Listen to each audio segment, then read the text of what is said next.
నమస్తే, welcome to our channel. Jammu Kashmir Anantnag Pahalgam లో జరిగినటువంటి ఉగ్రదాడిలో 30 మంది చనిపోవడం మనకు అందరికీ తెలుసు. అదే విధంగా ఈ ఘటనపై వివిధ భాషలు మాట్లాడే వాళ్ళు, వివిధ కులాల వాళ్ళు, వివిధ మతాల వాళ్ళు బరువైన హృదయంతో స్పందిస్తూ ఉంటే కొంతమంది సెక్యులర్సు, కొంతమంది సిక్యులర్సు, కొంతమంది ఇంటలెక్చువల్స్, కొంతమంది సూడో సెక్యులర్సు ఇది భద్రతా వైఫల్యము, దీనికి బాధ్యత వహిస్తూ అమిత్ షా రిజైన్ చేయాలి, మోడీ రిజైన్ చేయాలి, భారతీయ జనతా పార్టీ ఇక ఎన్నికలకు వెళ్ళాలి అని చెప్పి హితబోధ అయితే చేస్తా ఉన్నారు. ఆ కోవలోకి చెందే నిన్న పవన్ కళ్యాణ్ గారు పెట్టినటువంటి ప్రెస్ మీట్ లో ఒక జర్నలిస్ట్ వచ్చి ఒక వర్గం మీద జరిగిన దాడి అంటే దానికి పవన్ కళ్యాణ్ గారు చెంప చెల్లుమనేలాగా, ఏంది బ్రదర్ ఒక వర్గం మీద అంటా ఉన్నావు, అది ఖచ్చితంగా హిందువుల మీద జరిగినటువంటి దాడి, అదే విధంగా ప్యాంటు ఇప్పి చూసి హిందువా కాదా అని నిర్ధారించుకొని హత్య చేస్తే అది ఒక వర్గం మీద అంటావా, ఇది ఖచ్చితంగా హిందువుల మీద జరిగినటువంటి దాడి అని చెంప చెల్లుమనేలాగా సమాధానం అయితే చెప్పాడు. ఇక్కడ చూడండి ఏం మాట్లాడుతున్నారు.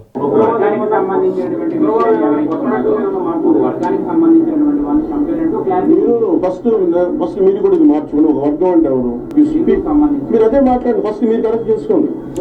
హిందూ ఫస్ట్ జర్నలిస్టులు కరెక్ట్ చేసుకోండి.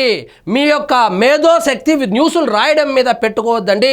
ఒక వర్గం ఏంటి వర్గము, బరాబర్ హిందువుల మీద దాడి జరిగితే హిందువుల మీద దాడి జరిగిందనేటువంటి రాసే ధైర్యం లేకుండా మీరు మీకున్నటువంటి సెక్యులర్ భావాలతో దాన్ని ఏదో ఒక వర్గం అంటున్నారు.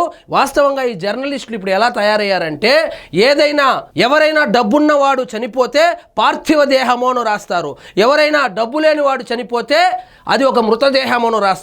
కాబట్టి సమాజంలో మార్పు రావాలంటే ముందు జర్నలిజంలో మార్పు రావాలి, వాళ్ళు రాసే వార్తలలో మార్పులు రావాలి.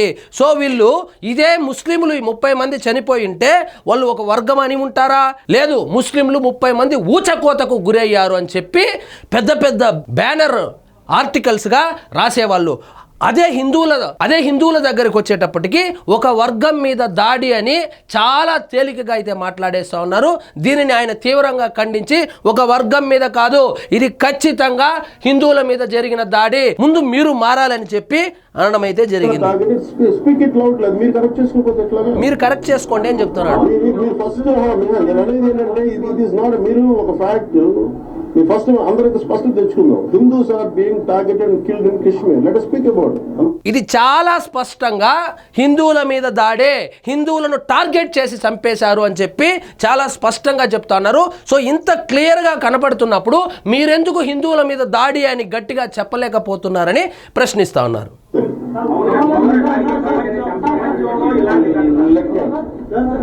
ఇది కాదు అని చెప్పేసి కొంతమంది వాదన అయితే బయట పెట్టుకున్న పరిస్థితి. అది మీరు క్లారిటీగా ముస్లిం కుటుంబాలు కలుపుకున్నారు కాబట్టి వాళ్ళు చెప్పినటువంటి విషయం ఏదైతే చనిపోయినటువంటి బాధితులకి సంబంధించినటువంటి భార్య వచ్చి చెబితే కూడా మేము నమ్మమంటే, చనిపోయినటువంటి ఆ వ్యక్తి యొక్క కొడుకొచ్చో కూతురు వచ్చో కూడా మీరు హిందువులా కాదా అని చెప్పి చంపారని చెబుతా ఉంటే మళ్ళా కొంతమంది కాదంటా ఉన్నారు అని ప్రశ్నిస్తే వీళ్ళని ఏమనాలి? వీళ్ళు నిజంగానే జర్నలిజము చేస్తున్నారా లేకపోతే ఇంకేమైనా చేస్తున్నారా నాకైతే అర్థం కావడం లేదు. లిటరల్గా చనిపోయిన తర్వాత ప్యాంటు ఇప్పే ఉంది, దాదాపు 20 మందికి ప్యాంటు ఇప్పదీసే ఉంది అంటే మళ్ళా వచ్చి వీళ్ళు హిందువుల మీద దాడి కాదు, అది ఉగ్రవాద దాడి, ఉగ్రవాదానికి రంగు ఉండదు, రుచి ఉండదు, మతం ఉండదు, కులం ఉండదు అని చెప్పి వాళ్ళ యొక్క తెలివితేటలు జనాల మీద రుద్దే ప్రయత్నం చేస్తా ఉన్నారు.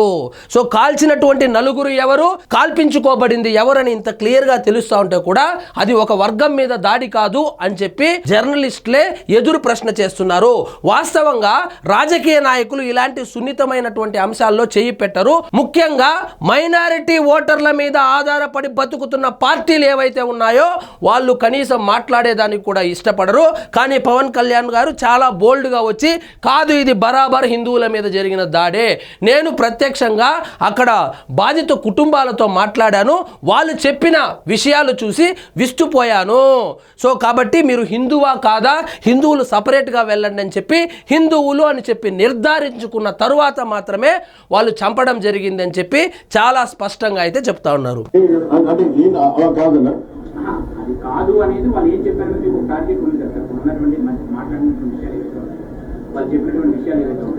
Very clear. వాళ్ళని అడిగారని మీరు కల్మా చదవమన్నారంట.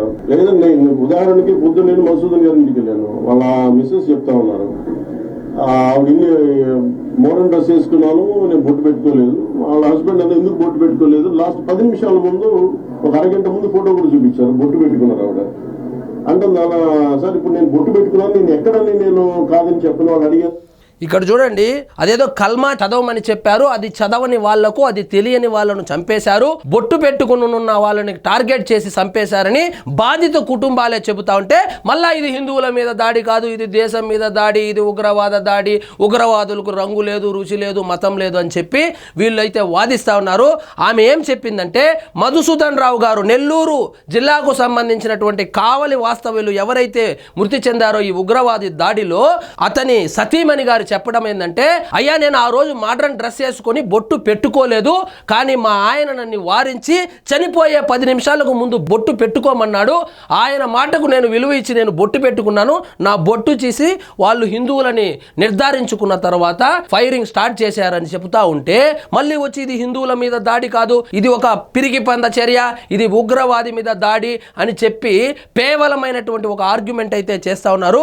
ఇంకొకటి, ఆ సింధు జలాలు మరియు 5 నిర్ణయాలు, కఠిన నిర్ణయాలు ఏవైతే తీసుకున్నారో దానికి ఈ సూడో సెక్యులర్స్ ఏమంటున్నారంటే, ఉగ్రవాదాన్ని అణిచివేయాలి కానీ అమాయకులైనటువంటి పాకిస్తానీలకు వాటర్ సప్లైను ఆపేయడం ఏమిటి అని చెప్పి మానవతా హృదయంతో అయితే స్పందిస్తా ఉన్నారు. వాళ్లకు తెలియనటువంటి విషయం ఏమిటంటే, ఇంత స్ట్రాంగ్ డెసిషన్స్ ఇన్ని రోజులు తీసుకోలేదు కాబట్టే వాళ్ళు సందు దొరికినప్పుడంతా అమాయకులైనటువంటి హిందువులని నేను చెప్పడం లేదు, అమాయకులైనటువంటి భారతీయులను పొట్టన పెట్టుకుంటూనే ఉన్నారు.